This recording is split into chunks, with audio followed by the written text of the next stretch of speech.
Let's move on to the next story then. Mixed race in Japan. Growing up in Japan was hell for me. I'm half black, half Japanese, and the black part was the only thing that kids in Japan could ever see. They would always be so nice and respectful in public or at school, but when they were behind a computer screen, I got called slurs, and I was told to commit suicide by people who I thought were my friends. I even considered actually doing it when I was in high school. The bullying was so bad that kids were kicking me outside of school and teachers and students just walked on by. I had no friends at all. Everyone was so ignorant too, even the teachers. They would try to get me to play basketball or they would put on rap music, but I was born and raised here. I even noticed my mom was disappointed that I wasn't fully Japanese. She always treated me like a burden and made me go to my room whenever we had guests or went in public. Yo, what the fuck?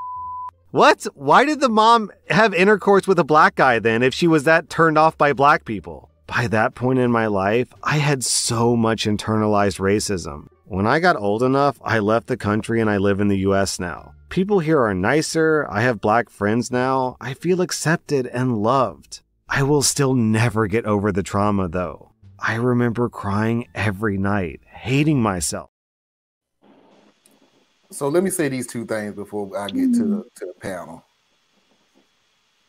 I sort of rolled my eyes a little bit when I heard and I came to America and they so much nicer. And I always keep saying, yeah, but you had to be like in a hellhole for you to come to America and think it's nicer. Like, I'm not saying that it was not nicer, but let's finish that sentence. It's nicer from where you came from. Mm-hmm. Like, yeah, and I'm yeah. Anyway, so to answer that other question, because the guy that was talking was saying, what the hell? Why did the mama sleep with a black man if she don't like black people? Well, somebody had an answer for him. Everyone loves to screw, even the racists. Being sexually attracted to someone doesn't mean that you still can't be racist towards them. White men who were slave owners often had a gang of children with their black slaves. They still thought that black people were subhuman though. Yes. Yeah. So there's your answer. Don't equate. Okay, here's my deal. Growing up, now that I look back on it, growing up, we were a-holes, kids. We really were. Some of the stuff that I said and some of the stuff that I did, I would go back in my past and kick myself in the balls and tell me to shut up. Because I just said and did some stupid things. One of the stupid things that I did and said was about sex. And one of the things that people used to always say, women, to me, always say, oh, you can make love to me, but you can't pay my bill, or you can make love to me, but you can't pay my rent, or you can make love, but you can't buy me food. And I used to always look at them and go, sex is just a physical thing, right? Like, it ain't that big of a damn deal. It's just not. Now, of course, I grew up and realized that's not the case, not to all. Now, some people really do figure that sex is just a physical thing. It is what it is. You get yours, I get mine, we separate, we're done. Now, this mom is one of them. The sex was sex. She had a mildly attractive to a black dude. She had sex with a black dude. She got pregnant by a black dude. Still doesn't mean she liked the black dude. Thus, she don't like the black son. Nothing in her mind frame changed simply because she gave birth to a half black child. Nothing in her mind frame, how she grew up, anything, nothing of that changed. And it happens in this country. You have somebody that's a white who have sex with a black person. There's a baby out there. The first thing they want to know is to make sure that you stay as far away from their clan as you possibly can, because now that child is is a red mark against him. Is abysmal. Albatross, however the word that you could say, you're an embarrassment. That's a better word. You're an embarrassment now. Just people just do it for the physical. I'm sorry, but it is what it is. In my opinion, it's just for the physical. The attraction is there. You do it, but that doesn't change anybody's mind frame. I'm not saying it doesn't change some, but the numbers ain't really far up there for it. So I'm done. Anybody else can talk now. I got a whole different reading on that. So first thing I touch on is fetishization. So sometimes you just like something because it's different. So that could explain right there the coupling. It doesn't mean mom intended to have a baby. It just means she intended to have sex. Mm-hmm. Right? So there's that piece. Then, anti-blackness is global. I don't care where you go. The closer you are to black, the more just shit you're going to deal with.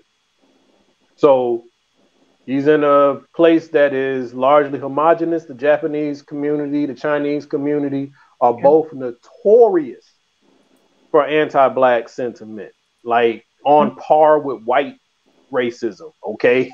Yep. So can't really be too shook on that one, other than to be offended by the fact that it still exists and it's that pervasive. Best way to be black in Japan is to be black and be a military person, because outside of that, you're not going to be treated too tight, from what I've heard. Then you got the situation of, okay, they treated me bad over there. Yeah, they treated you bad over there because you were different. And one of the flaws in humanity is that we abuse what is different. We pick at it, even if we somehow secretly admire it. We poke fun at it because it's different. So you got that situation going on. And then, okay, you come back to America, or you come to America and you're like, they're much nicer to me here. They're nicer to you here because there's a different stigma. See what I'm saying? So what circles are you running in here? So over here, now you're exotic because you're black and Asian. So you're going to get some acceptance just because you're Blasian or whatever, Blackasian or whatever dumbass term we've come up with for someone who's mixed between black and Asian. But you are a treasured commodity, especially in the black community, when you're black and Asian. So maybe that had a little bit to do with it too. And then in the white community, the fact that you're not all black, especially if you're visibly not all black, you get a little bit of currency there too. And so I'm glad the person found a place that's more healthy to them, so they think anyway, because there's also tokenism, so they could also be dealing with tokenism. If you've ever been the only black person in a room, or like in my case, growing up going to class, you're the only black person in the whole class, tokenism kicks in, where you think these are your friends, and no, it's just really you are a stand-in for an opportunity to say, I have a black friend. So they treat you nice, but you're still not included. So there's a lot, there's so many layers to it, So whatever, I hope he or she has found what is good for him, and rock on. You got to let your childhood go. All right, Anna, Tracy. Tracy, do you have anything you want to say about this? Not really. Everybody said, I don't want to be a record player repeating the same thing. So no. I just want to say to the teachers out there, do better. That turning your attention away from kicking? Do better. All right, what do everybody got to say out here? Parker said, yeah, good point, Marlon. A person can still have racial discriminatory views, even if they have a partner who is a member of that particular race. Parker also said Happens all the time.